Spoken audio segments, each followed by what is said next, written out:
Hello, welcome back to Space Engineers. In today's video, we're looking at another land vehicle with a giant turret on top, and this one right behind me is called the Blackford Artillery SPG, which is this lovely thing over here. So this features a large block artillery gun on a small block grid, all thanks to super gridding, and I feel like I should show you it straight off the bat. That seems to work very well for these videos. So coming over to here, hopping into the cab cockpit, and while reline the camera to make sure we can actually see what's going on, that should do quite nicely. I'm now going to press number 5, because what that's going to do is now deploy our hinges on the side to make sure we can clamp ourselves down, so when we fire this thing, we're not going to be moved backwards. Very good if you're on a wonky surface. But here we go, so they just drop all the way down. Now we can press number 6 to lock them in place. And if you go to press number 5 once again, you will pull the vehicle all the way down, but we are firmly in place and ready to press number 1. That's going to take over our massive turret on top. Back into the free camera, looking at it like so. Now taking control of it, we now lift it all the way up. There we go. Then we spin it all the way around. We go full 360. And this thing is bloody massive. So now I'm just going to turn it around and make it face the Earth-like planet in the distance, and then fire it. And there we go. We see the vehicle shakes quite violently when we fire that thing. There's one hell of a lot of force behind it. And that's all this thing does. So we're going to leave it like that. Grab hold of my character, hop out once again. There we go. Now we're just going to bring the free camera all the way over it once again. There we are, we'll go look at it like so. Press F10, find it in the spawn menu. This thing is 989 small blocks, using one hell of a lot of the DLC packs. We see here specifications in full. It does use quite a lot of PCU due to the way it has been all set up. And then right to the bottom we see the one very important bit of information about this vehicle. That's to enable super grids in world settings, otherwise you'll spawn in the vehicle without the gun. So we'll give this thing a thumbs up. There we are. Move around towards the very front. Have a quick look around the outside. We're going to drive around for a bit and maybe shoot a few more things if they decide to spawn on this planet. I am on a custom per ton planet, which is why the ground is a bit wonky. Yes, at the very front, for the Blackford Artillery SPG, this is what we get. And as you can see, we've got 2 cab cockpits to drive this thing around. Both share the same controls, so it doesn't matter which one you get into. See, if you're in a bit of a panic, well, you just hop into whatever and just start blasting. Right between them, we can see 3 fan AMSOC thrusters help slow this thing down, with an air vent right above there to put an oxygen from the surrounding areas. Below our cockpits, we then got 2 spotlights to light up with darkness. Behind them, we can see an access panel for our cab cockpits. We can walk all the way up to these, so grab hold my character up to this, coming inside. There we are, we now store a few bits and bobs in the cockpit itself. If we want to put some guns in there, our tools, medkits, and all of that, depending on what you want. Anyway, moving away from that, free camera once again. Now we can come around onto the side, here we go. So we can see a searchlight just twiddling around. That's what's been lining up the ground all the way around this thing. It's the same on the opposite side. But there is a weapon locker for you to actually store your guns inside. So if you don't want to put them in the cab cockpit, you just shove them in there. Anyway, behind our searchlight, we then got some warfare batteries to, well, give this thing a bit of power. Then down below here, behind our wheels, we see a bunch of artificial mass, as well as a gyroscope to help move this thing around. Now we do have some gravity spheres below this vehicle, but we'll take a look at that when we go underneath it. So this thing can be very, very heavy, very weighted down, which is a very good thing for that large block artillery gun. Anyway, across to here, here's our hinge that comes down to our landing legs, down us all the way down, and a bunch of access panels for you to play around with. Come into the turret in just a moment, but first all the way towards the back. Once again, we've got some more artificial mass, and then another gyroscope. Coming all the way across to here. Here we go, round towards the back. We see we've got ourselves our offset spotlights in the red, acting as a brake light. Then below them, we've got some red LCD screens, that's also acting as that full-on brake light. In the middle here, we've got a camera to reverse this thing up, with a magnetic plate to lock yourself onto stuff, so you just park this up against the wall, and hopefully it won't wander off by itself. Behind them, we can see a couple of batteries behind some scaffold blocks. Then all the way up to here, for our turret, come around towards the very front first of all of this thing. Here we go. So this is our massive barrel, and does look absolutely fantastic with how it's all been set up. It's just a bunch of steel blocks, where in the middle, there is our large block artillery gun, ready to shoot your enemies. Coming all the way down to the side, we've then got some cylinder blocks, which are purely there to connect yourself onto the magnetic plate at the front. So when you're using the camera, you can't actually go to a third-person view, so you don't know when you're going to actually put this towards the front, so you're ready to lock it in place and drive away. So that's there to connect up to that magnetic plate sitting on that survival kit, so when you're moving the turret around where you think you're in the right position, you can look at your hotbar where it will say ready to lock. That means you're facing the front, you can actually lock it in place, and it looks all normal. Coming back over to here we go, so that's on the side. We've got a couple of batteries to give it a bit of power. Down here, some fantastic use for LCD screens, once again, with a white colouring this time. And then across onto the side, there we go, fantastic use of our bar between the blocks, more access panels. Then over here, some unfinished LCD screens, or at least I think they are LCD screens, but they're adding as a ladder that comes all the way up to the very top here. which is going to be the top of your turret. But we do have a few bits and pieces purely there for some decoration. There's no way for your character to actually sit up here properly without just standing on top of everything. Yes, we've got a button panel, nothing set up on that. Round here we then got our broadcast controller, just sitting there acting all fancy. And of course we've got a couple more LCD screens, this time telling your power and hydrogen. Over here, just getting a bit closer, we can see our main cockpit not set. And then over there is a clock showing us the time of day.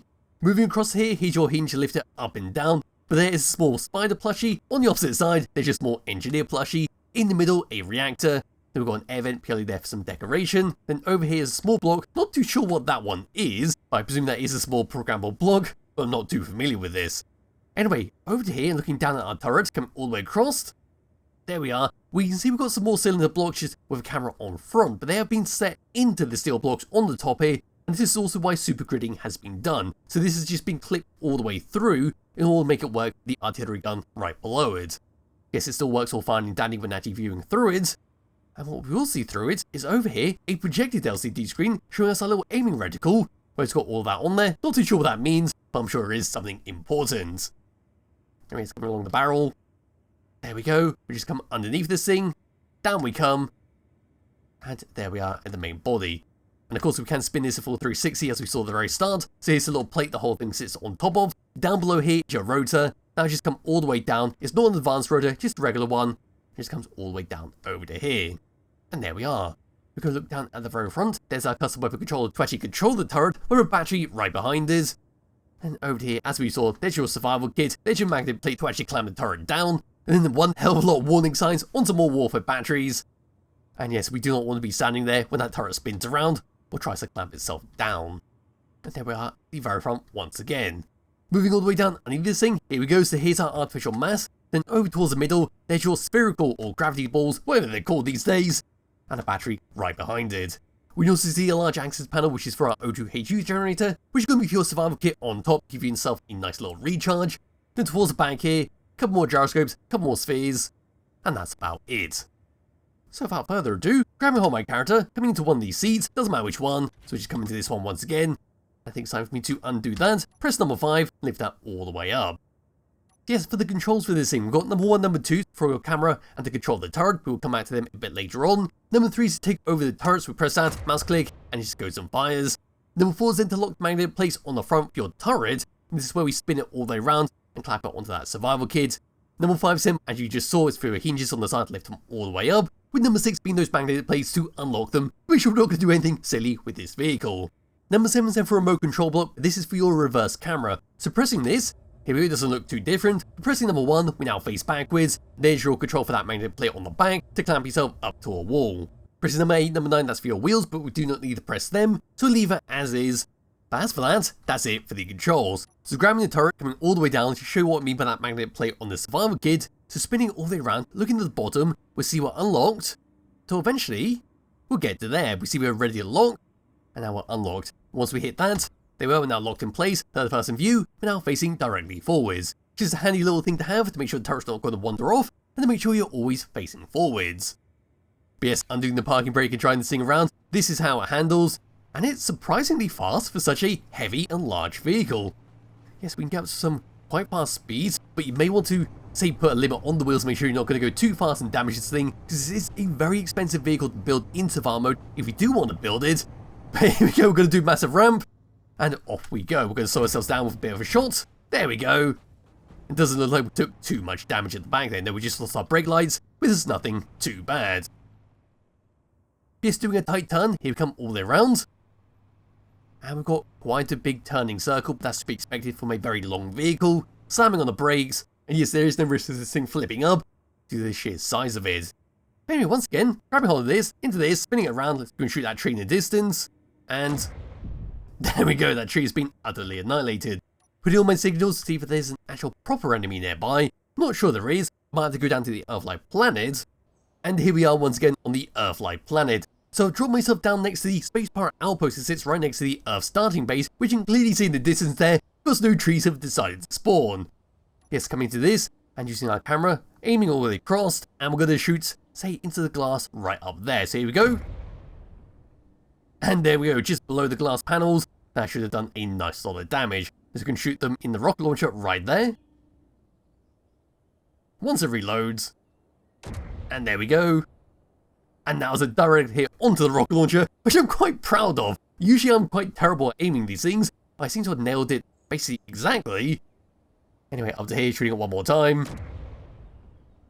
And there we are, that's basically all this vehicle does. Just looks fantastic, and you could get a lot of fun out of it. But as for that, that's pretty much it for the Blackford Artillery SPG long-range artillery vehicle. It's a fantastic little vehicle that's currently laying on the side because I forgot to undo the magnet plates on one side when I tried to unlock it. But yes, it's a fantastic vehicle to use in survival mode. If you do want a long-range and more modern-looking vehicle, yes, it won't be too good in survival mode due to the fact it's very expensive to build and it is a bit of a sitting duck, so you would have to have a support vehicle nearby to deal with any kind of pesky drones. But for a bit of fun and for maybe dealing with a modern scenario, it's a fantastic little vehicle. So be linked to the description below which you should download and play around yourself. Highly recommend you do. I'll be back with another video somewhere soon. Bye bye.